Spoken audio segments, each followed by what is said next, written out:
Hello again, witches, seekers, and friends, and welcome to the Fat Feminist Witch podcast, the show where we do a little ranting, raving, and wand waving. I'm your host, Paige Vanderbeck, and together we're going to explore magic and spirituality, social justice, the psychic realm, and truly modern witchcraft.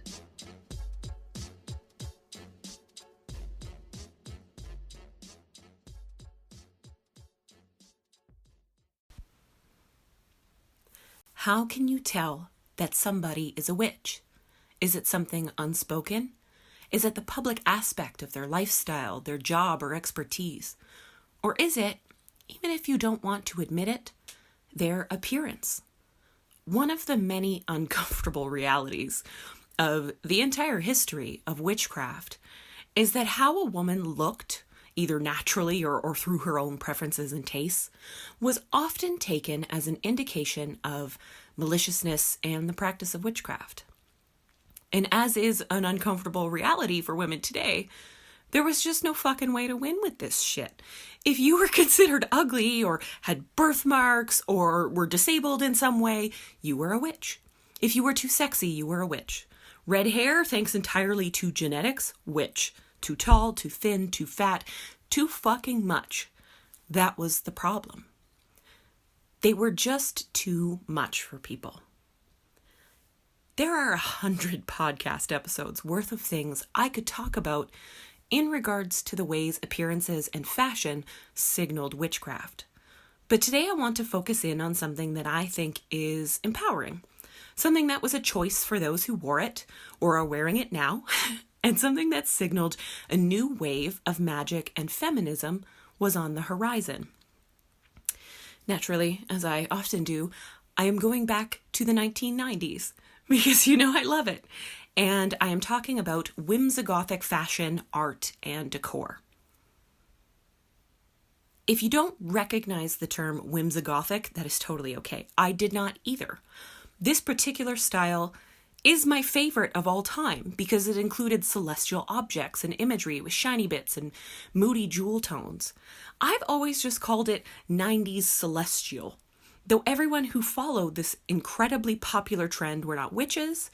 There was a decidedly magical element to the look, and many real witches and pagans took it on in a big way, incorporating it not only into their regular attire, their fashion, but also the way they decorated their altars, their magical spaces, their public gatherings, and how they dressed for ritual and for gatherings. It wasn't their regular clothing, it was something special. So today we're going to talk a little bit about where Whimsigoth came from, what it meant for witches in society in the 90s, and what makes some of its individual elements so genuinely magical. And the reason I'm doing this is because this is a trend that has come back around. I got the idea to do an episode about this summer when I heard the word Whimsigoth for the first time. I have this old clock that is dark blue with a silver moon and a gold sun and little stars and stuff, and it's from the 90s. But I've never had hands for it, so it was just like a weird statue for a very long time. And recently I found really pretty, ornate gold hands and a little motor, and I fixed it all up. And I posted a picture on Instagram just for fun. I know lots of witches around my age, which is the 30s and 40s, would get a real nostalgic kick out of it. And one person told me that the kids today had started calling this particular style Whimsigoth, whimsical and gothic. What a fabulous word. Isn't that perfect?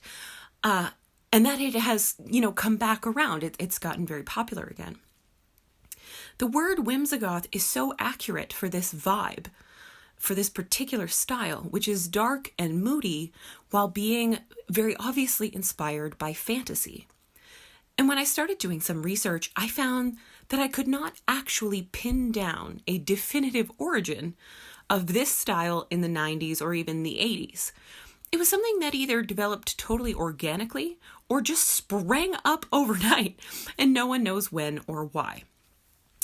And that little bit of mystery, it got me hooked.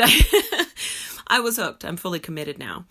So that's what I don't know about Whimsigoth. Why all of a sudden in the 90s, everything was like cobalt blue and gold and silver and covered in suns and moons. I don't know what happened there. But there's a lot to know about this style. There's a lot of history behind it, behind the imagery, behind the colors, behind where it came from. So let's talk about the things that I do know about Whimsigoth. The term, first of all, is a new one. This particular style never had an actual name. You know, when I was talking about it with friends, it was always something that we would describe. So we would, we'd be talking about how we saw it at the thrift store. It's like dark blue or like dark purple, and there's suns and moons, and sometimes the moons and the suns have faces, and there's a little bit of glitter on there. It was something we had to describe. There wasn't a word. The word Whimsigothic is new, and it was coined by Evan Collins of Consumer Aesthetic Research Institute. So it's a marketing word, right?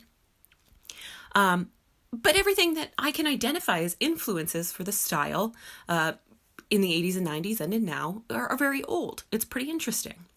So here's Evan's description of what Whimsigothic means. Heads up, it goes on for a while and it rambles a little bit, and some of it makes me laugh. So he says, this aesthetic existed primarily in the late 80s to the mid-90s, contemporaneous with the peak popularity of Gothic-inspired pop and rock music, Tim Burton, and the graphic design work of Margot Chase, Verontikis, and a bit of Von Oliver.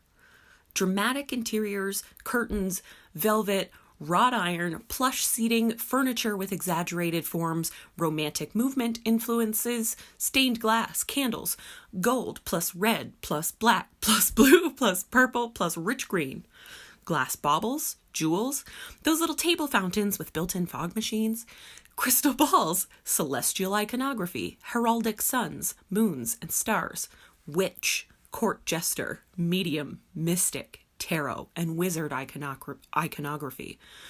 Wicca, rich textured surfaces. Fashion-wise, lacy clothing, jewelry with celestial themes, sheer fabrics. Velvet, similar color palettes to the interior design. Very popular in the fields of furniture, product, fashion, and interior design. Some definite Baroque, Rococo, and Art Nouveau influence as well.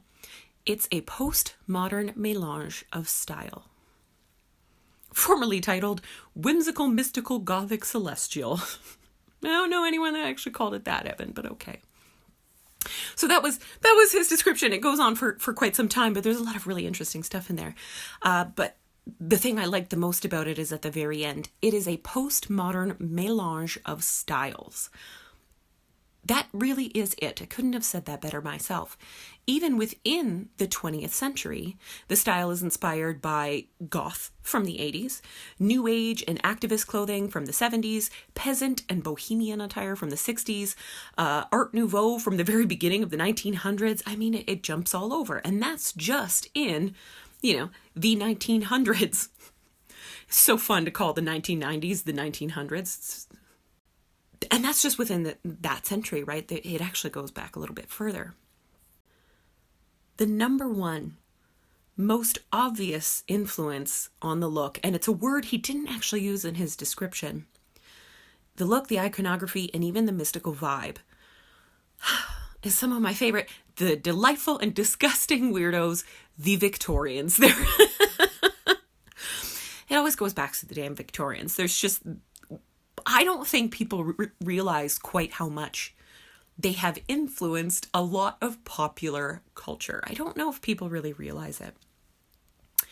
And there's a very good reason for this, one that goes beyond aesthetics. The Victorian era is what we consider to be the first wave of the feminist movement, and is also a forefather to almost all of the modern magic and witchcraft that is European in origin from the 20th century and to now. The 1990s, when Whimsigoth was new, that was feminism's third wave, after the incredible bra-burning era of the 60s and 70s, which was the second wave. So we may not know exactly how Whimsigoth happened in the 80s or the 90s, but that gives us a clue as to why.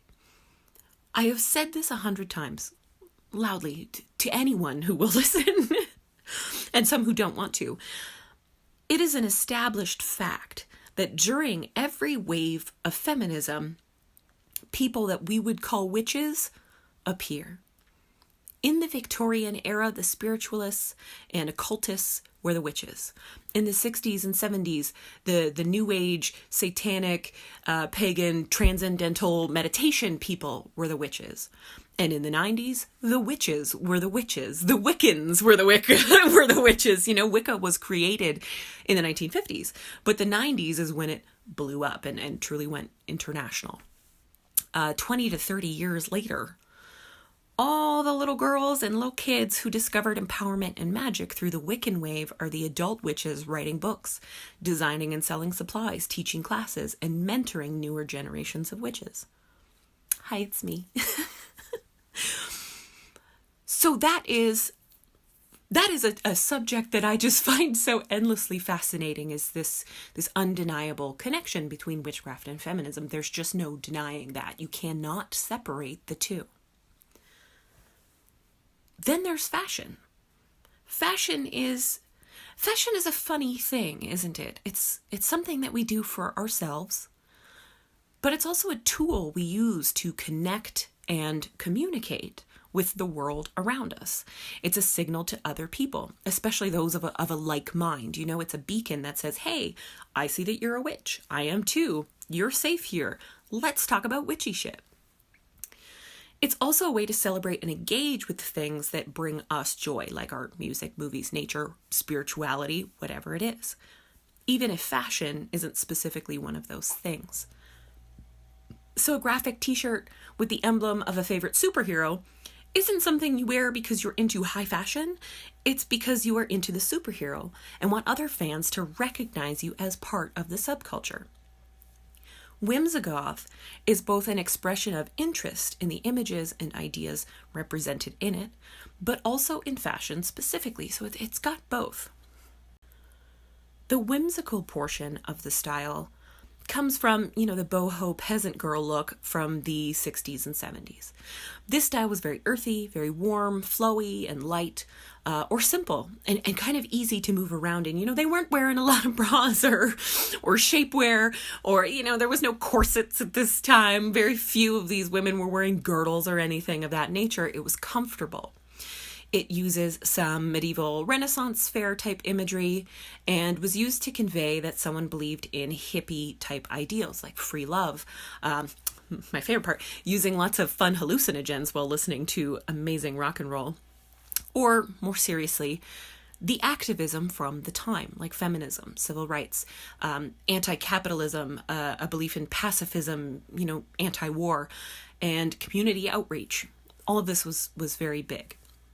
And there are other people who did not necessarily dress like hippies who believed in those things, and those were beatniks, and they wore a lot of kind of basic and black, which is, of course, also very witchy. Another thing about, your hippies, your beatniks, what have you, is that they had no money. They had no money. They were broke as hell. They lived in communes. They made a lot of their own clothes. They wore tattered clothes and didn't really care about holes and rips. They worked in a lot of low-class fashion items into their look, like jeans. Denim was for factory workers and cowboys. But hippies made jeans cool. They're the reason that teenagers wear jeans. So while you could definitely argue that no trend can be completely removed from materialism and capitalism as a driving force there, that was the idea behind this style of fashion. It stood out. It set someone apart from accepted society. So it was a way of saying, look, I don't believe in war. I don't believe we're doing things right. I don't believe in, poverty, keeping people broke. So I'm going to act broke to show you that. But it set them apart from regular society, from regular political ideals. It also broke a lot of gender rules. And this is where androgyny began to grow. Men had long hair. They wore jewelry. Many wanted to separate themselves from the violence associated with some darker aspects of masculinity and got involved with, pacifism and ending the war, not focusing so much on violent aspects of the culture. Women, lots of women wore suits and ties, men's hats and shoes. So think of a style like Diane Keaton in Annie Hall. Don't think about who directed the movie. But her style, that was a statement that women didn't need to appear or perform femininity in this kind of cartoonish way to be whatever type of woman that they wanted to be. Then you had people like David Bowie, who wore a lot of makeup and glitter and glam, which is most definitely a precursor to the goth style of the 80s, when the idea of androgyny, what we might call gender fluidity now, was no longer an outlier in society as much as it was a growing trend. It was everywhere, especially with younger people, which I bet sounds pretty familiar, doesn't it? Now, the Gothic portion of Whimsigoth, of course, comes from the Gothic fashion that developed in the 1980s as sort of an offshoot of punk fashion. Many style trends in history are tied closely with music, and goth is no exception. Goth is, in the words of Cat Black, who adheres to the style, it's a music-based subculture. So you can wear the clothes, you can ponder about death, you can hang out in graveyards and carry a beautiful lace parasol. Probably my favorite Gothic accessory is those beautiful lace parasols. I love them. But if you don't also, shake your ass to Bauhaus or whatever the goth bands are that are cool with the youths. Jesus, I'm so old. At the local goth club, you may not technically be a part of the subculture. The clothing is definitely inspired by music, goth music, punk music, with its studs and leather and safety pins, heavy or black metal, and then some gothy kind of techno shit. And you have cyber goths, also very cool looking. But absolutely none of that would happen without the influence from the Victorian era. There are too many varieties of goth for me to cover. So let's stick with the type that I have seen the most in, pagan and witchy spaces, which is the type you might associate with vampires and the occult. Maybe that show Penny Dreadful, So blacks, reds, purples, a lot of black lace, bustled skirts, corsets, dark makeup, black nail polish. Gosh, I love black nail polish. I cannot explain it, but I have such an intense attraction to men and people who aren't women who are sporting the black nail polish. Like, I could not find you, it's possible for me to not find you attractive in any way, but then I notice that your nails are painted black and suddenly you are the most beautiful person I've ever seen. My goodness. On the Wikipedia page for Gothic fashion, super fun Wikipedia page, by the way, it states that goth men also use makeup at a much higher rate than the average man.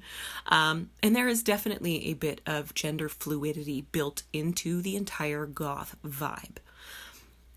This makes sense when you know a little bit about Victorian mourning clothes, mourning as in mourning death, grief, which are the inspiration behind this particular Gothic sexy vampire look. In the later Victorian era, funeral and mourning rituals became incredibly intense. They were societally imposed, and of course they were very profitable. In 1861, Queen Victoria's husband died unexpectedly, and the Queen began to strictly wear black attire. And she continued this for the rest of her life, which was 40 years, as she was still in mourning. She never remarried or anything. And this is a thing that happened, This happens a lot, in England especially, but it's spread all over Europe, of course, is that when the Queen or the royal family starts to do something, it kind of seeps out into the larger culture. Everybody wants to be a part of that. And it wasn't just about clothing. It wasn't just about wearing black clothing. There was an entire culture and ritual of mourning in England and other parts of Europe at that time. Even after Queen Victoria died in 1901, mourning clothes were popular up until about World War I, when that was simply a luxury that people couldn't afford. The entire practice, these mourning rituals, and its fashion restrictions, because they were societally imposed, applied mostly to women, came with a lot of strict societal rules, not just about dressing, but about how to behave while in mourning, like remaining in full veil and staying home for an entire year, not remarrying for at least 2 years, giving up their social life and devoting their life to church service until people thought, they had done enough. Fashion-wise, for the first year, a mourning woman wore an entirely black outfit. And it wasn't just, her dress, the cuffs, collars, buttons, the piping, and the thread on the dresses was all black. They wore black hats, gloves, veils, shoes, stockings even. And after she had worn that for at least a year, sometimes 2, she could start to include little pops of color, they say. Little pops of color like white, gray, or purple. Never red. Never ever red. And some browns and beiges if they were considered a lower class person and they were wearing undyed fabric. This was also kind of acceptable, All of your accessories were black, but as black as possible. People started wearing strings of black pearls. The crystal jet became incredibly popular. Even women who were not very rich wore jewelry with imitation jet set into it. They also, some of the things they did were really kind of beautiful in a macabre way. They collected locks of hair from their loved one and they turned these into brooches or pendants that could be worn close to the heart, which I think is really beautiful.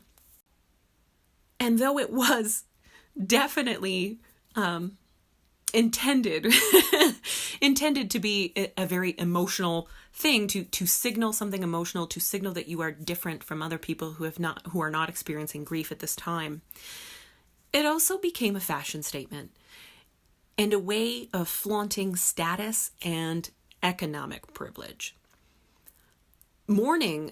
Staying in mourning for a long time was honestly a privilege that a lot of women and families just could not afford, especially if it was, the man of the house who had died, if it was the husband of the house, the main breadwinner. It's not like women weren't actually supposed to be working, right? But lots of women were. They were working in factories and for large companies. And they could not return to work for a certain amount of time. They wouldn't be taken back. And they had to wear black. They had to dye all of their clothing black just so they could return to work and feed the remaining members of their family so that their mourning period does not go on indefinitely. And this is where we get a lot of the stylistic influence for a lot of 80s goths, especially the vampirefreaks.com crowd, but also the practice of making death a defining topic in one's life. In the Victorian era, people spent lots of time in graveyards. They went to parties with mediums and psychics. They held seances to contact the dead. And the use of tarot cards, it shot right through the roof. And more people turned to spiritism and the occult for answers about life after death because they were encouraged to think about it all the time. They had to focus on death. And so this is when people could really go, do I really actually know what happens after we die?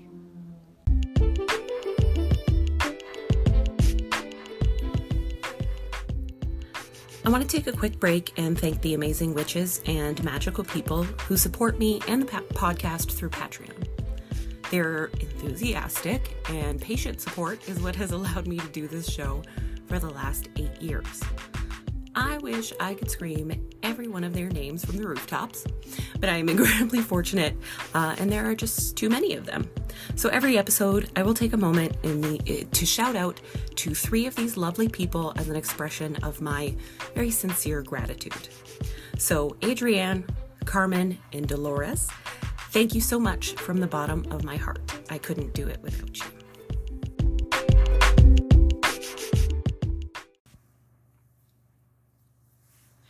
We had our own version of the popular psychic parlor tricks in the 80s and 90s with Dionne Warwick's Psychic Friends Network and the ever incredible Miss Cleo, who I absolutely loved. Tarot cards and angel oracle cards were really huge. Witches were all over TV, and Ouija boards had a little renaissance. It makes sense that women and girls would reach back to these previous moments in history when they had demanded the right to feel empowered and then put that newfound power on display. Also, there was still just enough fear of witchcraft and Satanism in 90s North America to use that vibe to gain fear and respect, to signal that they weren't taking anyone's shit anymore. It had worked before in the 60s and 70s for Anton LaVey and the Church of Satan. So that's the history. That's where Whimsigothic fashion and home decor and design came to be. And that's also why it is appealing to witches and magical people beyond aesthetic reasons. But those aesthetics can't be ignored. I mean, what a vibe, right? Everything from the colors to the icons to the fabrics and the textures has magical significance and can help us tap into our own inner power. The colors you'll find most in Whimsigothic design are what we call jewel tones: sapphire blue, emerald green, ruby red, amethyst purple, and obsidian black, and then also some earthy browns and oranges. Every color has its own meaning and elemental association within magic, but when you look at all of these jewel tones together, the earth element is coming through loud and clear. The 90s were a time when caring about the planet, about climate change, the ozone layer, which is like something I rarely think of, but was such a huge deal back then, and fighting against pollution all became incredibly trendy. Also, it was legitimately scary, of course. It was a very real concern. People started to take it very seriously. When I started learning about Wicca and paganism, the most common way to describe it was as an earth-based religion. And that was something that really drew me to it, that it focused on the power of the earth and how we as human beings fit into it and existed alongside it rather than being separate from it. We weren't two separate entities, we were all one thing.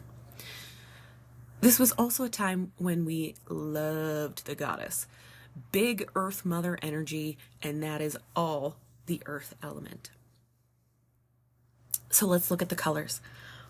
Black is a defiant color to wear. It is both muted and magnetic somehow. It's so universal that anyone can wear it, but choosing to wear a lot of it sets you apart. In magic, black is a color of protection and transformation. Its association with death is just as clear, but witches know that death is not the end and is merely a transition from one state of being to the next. The sapphire and cobalt blues are perhaps the colors I'm most associated with Whimsigoth, and I actually began collecting cobalt blue glass during the 90s, especially for my altar tools and decorations. My first ever altar decoration was a plate that you can burn candles on or put things on, whatever. It was a gift from a friend, and it was cobalt blue, and I still have it. And since then, I have just added more and more pieces to the whole vibe. These types of blue are associated with the third eye, with psychic energy, the cosmos, space, and of course, vision. Not just psychic vision, creative vision, the way you see the world, the way you see yourself. In Whimsigoth, it's often combined with the celestial imagery, and, very simply, it represents the beautiful dark color of the night sky, which appears this beautiful dark blue, right?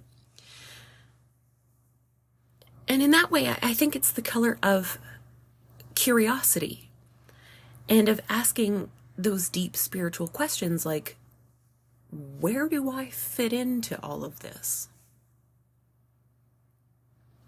Purple's another color that we associate with the night sky and with the cosmos, as well as the moon, magic, and more psychic energy. It's the color of the crown chakra, another one of our higher chakras that allow us to connect with the divine and receive our messages from the universe. Purple is also the color of royalty and prestige and has been since ancient times. Purple dye was incredibly expensive and time-consuming to make, so it was reserved for use by royals and other people with incredibly high rank.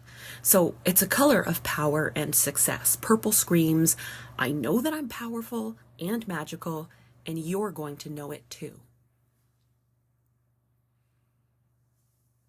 The beautiful deep greens are a little self-explanatory. That is the ultimate earth color, right? That is our earth magic color. It is both a cool color and also very comforting, kind of warm. It's a color that makes people smile, but it also calls back to something dark and deep and a little bit scary, like the wilderness. In witchcraft, it often represents fertility and growth. And since it's the color of the heart chakra, it also inspires empathy and compassion. Some also associate it with money and wealth, and the 90s were a time when a lot of people who'd been marginalized worked hard to achieve financial success and independence. They were making their place in this industry that had so long been denied to them. And that business-minded, like ball-busting bitch of the 90s is such an awesome archetype. You know, it gives me chills, even though it's not my vibe. It's not, that is not me. That is not who I want to be either. But it is so defiant and so provocative. And as a kid, I was like, damn, look at these women. You know, I don't want to have kids. I want to make a lot of money. I want to have a career, and I want it to be something that I really want to do and that no one else can tell me I'm not allowed to. That's so impressive. And this brings us to the deep reds. This is the color of blood and sexuality. It's the color of sin, really. And that's exactly what we were all going for.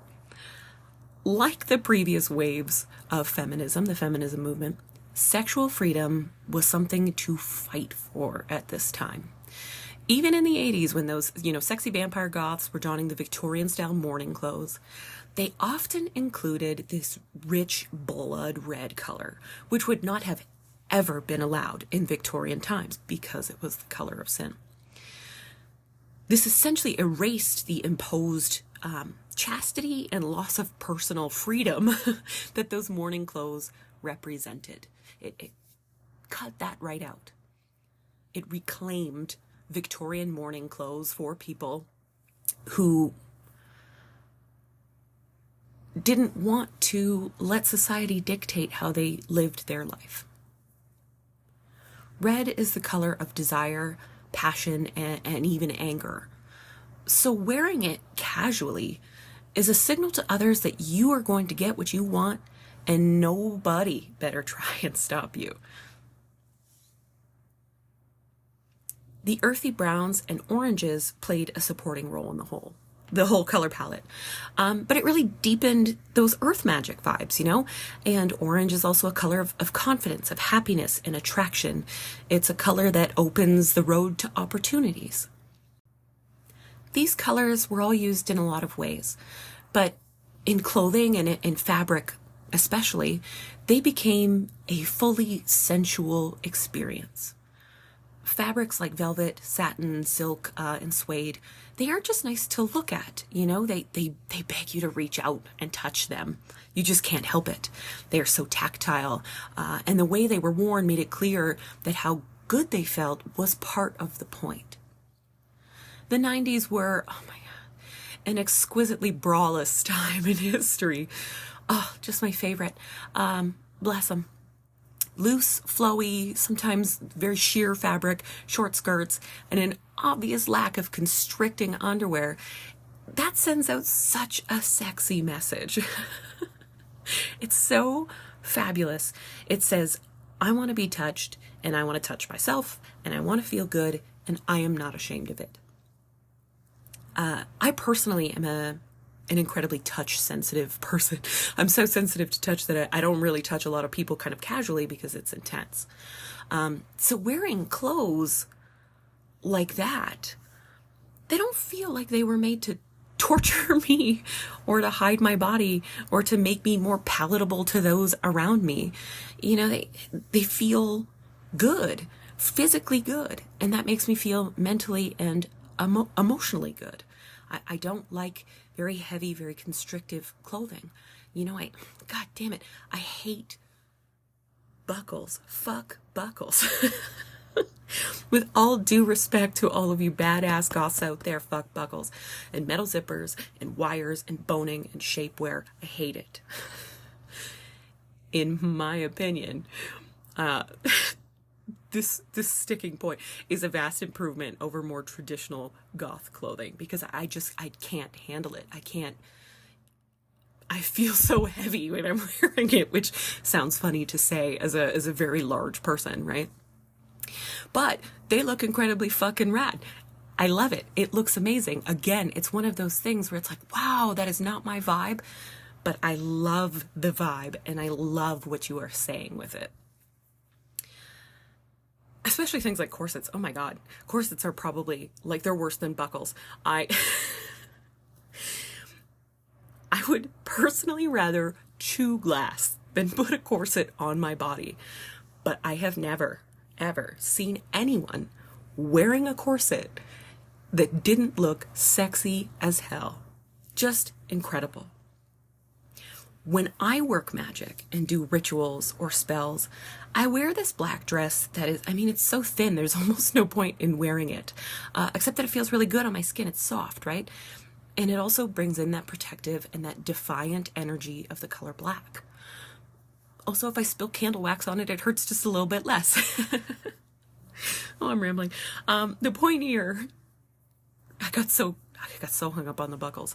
The point here is that it shortens the distance between my own body, my senses, and the world around me. This is also, I think, why many people work sky-clad or in the nude in magic, which is something that I used to read a lot more about in the 90s than I do today. But all this goes beyond clothing and fashion. There was a very DIY vibe to the Whimsigothic style. A lot of the iconography looked hand-drawn. Everyone was about that collage life, from kids to graphic designers. Everyone was collaging. Walls were painted with sponges, sponge painting, and various different tones and shades of these moody earth colors to give the impression of texture, something tactile. It was that same sensual experience. It was simultaneously a very lush and luxurious look that could be very accessible and that you could make for yourself. It was so creative. It was so artistic. It bridges the gap between the material world and our own inner emotional one. This is mirrored by the inclusions of gold and silver in the whole palette. Glitter and metallics they were so huge in the 90s, mainly because that made it very, very modern.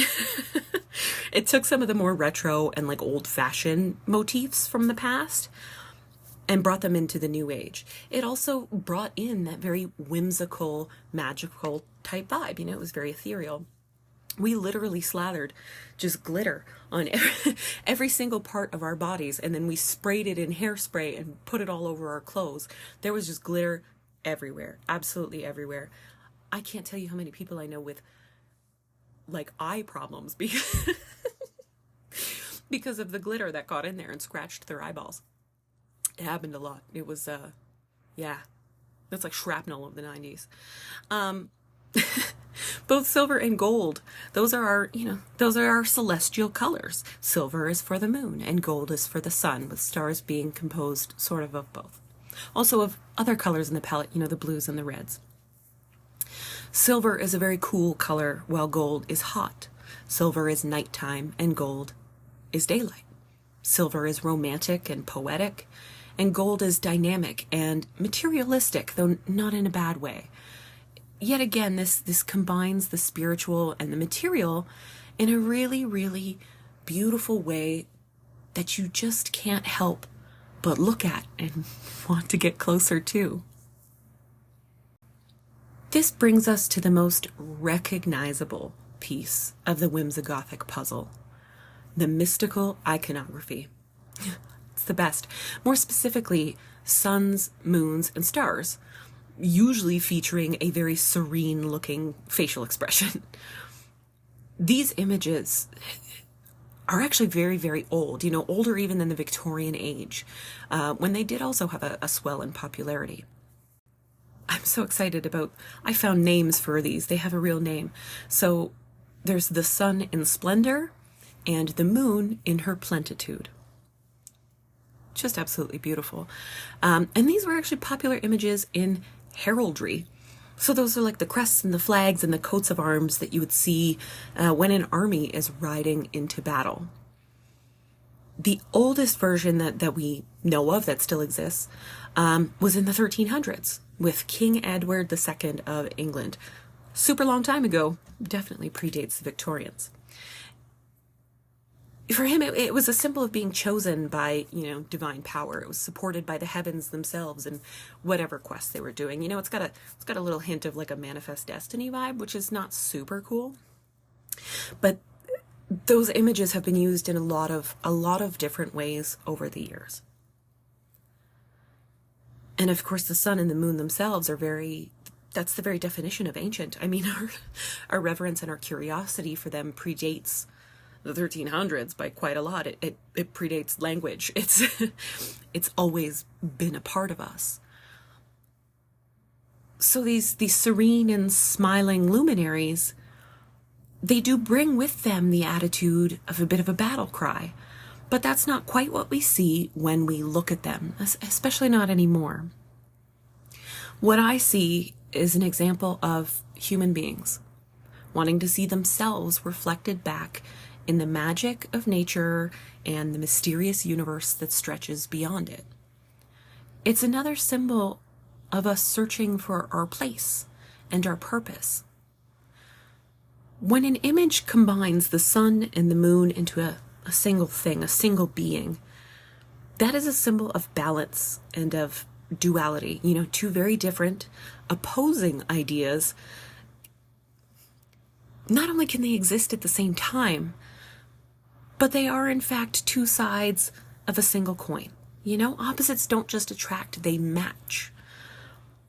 This is definitely an aesthetic that would speak to plenty of witches and to magical practitioners. We love balance. So the heraldic suns and moons did have a bit of a renaissance during the Victorian era, thanks to their association with alchemy and Hermeticism, both of which inspired modern occultism in a very huge way. The expression "as above, so below" is iconic in witchcraft and Victorian occultism, and this is actually a paraphrase of a major Hermetic concept. The full quote is, "That which is above is from that which is below, and that which is below is from that which is above." This is what we see on the Magician card in the original Rider-Waite-Smith tarot deck, a magician working with the physical earthly elements and the cosmic spiritual ones, because they are just two different expressions of the same energy. So why is Whimsigothic fashion and style popular now? Well, because women are fighting and casting spells and reclaiming their sexual and reproductive power. We are well into feminism's fourth wave. And just as we've seen every other time, when women fight for themselves and for each other, witches appear. Some have been there the whole time, but some are new. And they are changing and redefining what it means to be and to look like a witch. As much as I loved the 90s, I know it wasn't perfect. I think the thing I missed the least, I don't miss it at all, was the rampant fat phobia. Oh my goodness. Fat phobia was so normalized and so disturbing in the 1990s. TV shows and movies for kids made light of disordered eating and even made it look like it was so normal. Everyone was doing it. All girls do this. No one eats. But then if you were naturally thin, well, you must have an eating disorder and are therefore a bad influence. There was just no way to win. And being fat or wearing plus sizes back then, I mean, it was bleak. You were even less likely to find cool clothes in big sizes. And popular trends rarely made it into plus size stores. And that is the silliest part of it. Beyond that, it's very real discrimination. But we're talking about fashion, so that was the problem with fashion. So now, if you're like, oh my God, I want to cultivate this whimsigothic aesthetic, I love this, but I am a very eco-conscious witch, and I want to shop at a thrift or a vintage store. If you are plus size, you might have a pretty hard time. And we all know that as cute as the clothes released by fast fashion brands like Shein can be, they're contrary to a lot of these ideas that make this look so magical. So that's where the DIY spirit comes back in full force. It's time for you witches to redefine what a whimsical, mystical, gothic, celestial, magical practitioner looks like, what they value, and how you might communicate that to others. There is one store online that specializes in plus-size vintage and regularly features whimsigothic pieces and whole, a little look. And that's Bad Moon Vintage. And I'll put the links you need to find them in the description. I highly recommend finding the proprietor on Instagram and just looking at her photos and videos for inspiration, even if she doesn't have anything on the site right now that is your size or that works. She posts new videos and new photos all the time, and she looks incredible. She, in addition to classic whimsigothic, she also has collections of sexy vampire goth dresses, looks you might have seen on Buffy the Vampire Slayer, and even some whimsical without the goth, like fairy princess type outfits. Of course, with it being Halloween, she's also highlighting some really, really cool costumes. This is not a paid ad, by the way. This is just the very best source that I have found for inspiration, plus, the actual ability to buy plus-size clothes that not only match the whimsigothic aesthetic, but that I think communicate and honor a person's innate magical power through the creative medium of fashion. So how can you tell someone is a witch based on their appearance? Look for colors, symbols, and textures that call back to times in history when women fought for power. Imagine the way these clothes and these accessories would feel, how they would activate your senses. Find elements of nature and the cosmos that tell you that this person is plugged right into the universe's personal party line.